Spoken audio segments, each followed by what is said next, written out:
Another bearded man. Look at that. Beautiful.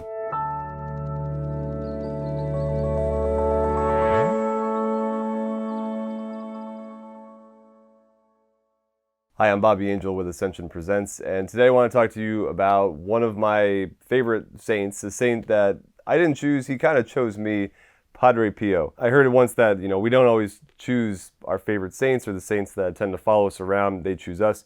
This is one of my saint stalkers. If there's a particular saint that you find showing up in your life in different forms, one way or another, people telling you about the saint or seeing pictures of them, or they just seem to follow you, you know what I'm talking about. And for me, this was Padre Pio, and some of you may know his story, some of you may not. There's no way I can do it justice in 9 to 10 minutes. I'm just going to give you kind of big 3 points on his life, and I hope you go and research this amazing saintly figure in our church. So in 1887, a young boy named Francisco is born in Italy, and this is the young person who eventually goes on to become Father Pio of Pietrelcina in a small rural area of Italy. And at an early age, he is experiencing spiritual warfare. At the age of 4 or 5, he is starting to experience visions of angels and demons, being harassed by Satan himself. And so from an early age, he experiences the reality of evil and devotes himself as a young boy to a bit of study. At the age of 15, he discerns he wants to be a priest and enters a Franciscan branch of the Franciscan order, the Capuchins. And discerning the orders that were around, he was looking between two. One of them you could grow beards, one of them you couldn't. He wisely chose. If you know anything about Padre Pio, then you surely know about his experience of receiving the stigmata. The stigmata is a miraculous event where an individual actually receives the 5 wounds of Jesus Christ, 1 on the side, 2 on the palms of the hands, and then on the feet. And there's only about 300 cases in history of this happening. Miraculously, St. Francis of Assisi being one of the first, and it happens to Padre Pio in the year 1918. And the doctors ruled out this. What he didn't do it to himself. He again, this is a phenomenon that appears suddenly and unexpectedly, preceded and accompanied by hemorrhaging and acute physical and mental pain. And he receives the wound on the side first. He doesn't tell anybody about it because he's this humble, holy monk that just wants to pray and intercede for people. And so, but friars start to notice he's bleeding. Like, even though he's trying to cover it under his habit, there's drops of blood in the hallways, and eventually the wounds on his hands and feet start to show up as well. Now, this leads to the second big point I want to say about his life is his experience of persecution, both outside the church and within the church. So once the rumors start spreading about this holy monk in the hills of Italy, people start flocking. People from the town are coming to see him regularly. People from outside cities are making the trip to visit this holy monk with the stigmata. And naturally, that starts to stir up some jealousy, some frustration. People saying it's a hoax. People are writing the Vatican saying this friar is lying, that he's contriving this. And so he becomes suppressed. He's not allowed to do ministry publicly. He's not allowed to say Mass publicly. And he endures this.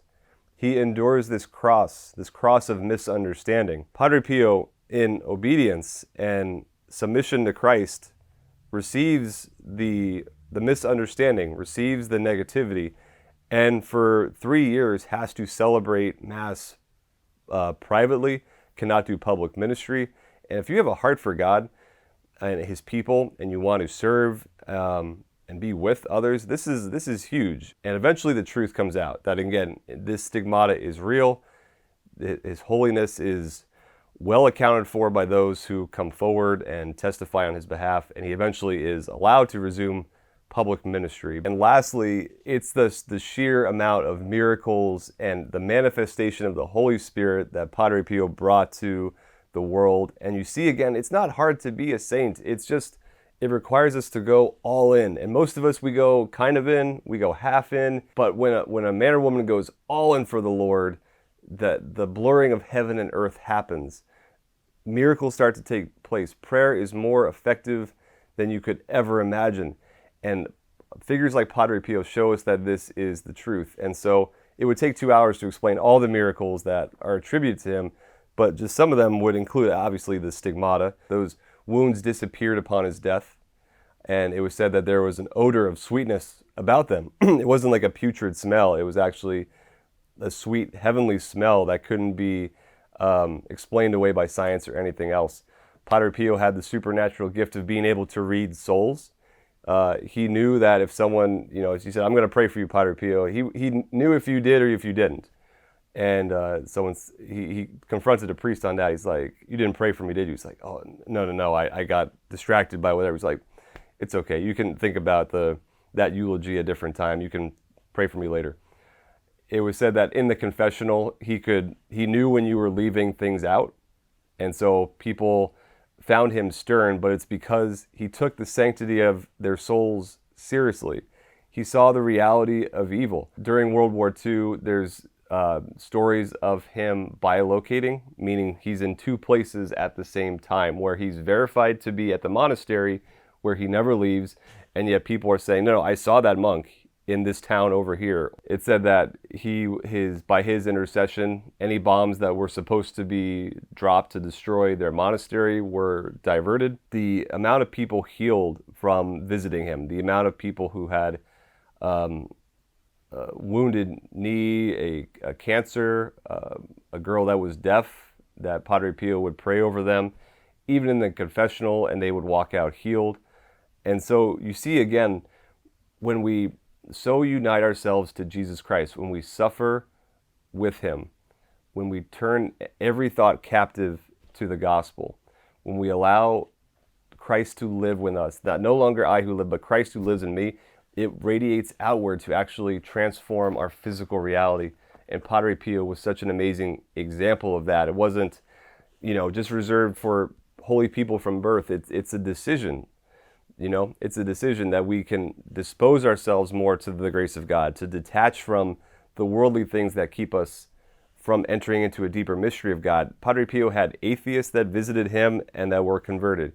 He had famous Italian actors who had left the faith long in their youth and met this friar that just, gave them brass tacks and set it straight and brought them back to the love of Christ. We ask for Padre Pio's intercession, and I implore you to read, learn more about this saint and his crazy story, and hopefully he inspires you like he has inspired me and continues to follow me around wherever I go. So thank you, Padre Pio, for following me around and not letting me settle. Thanks for watching. I pray that these resources bless you, and we hope to see you soon. From all of us at Ascension Presents, God bless.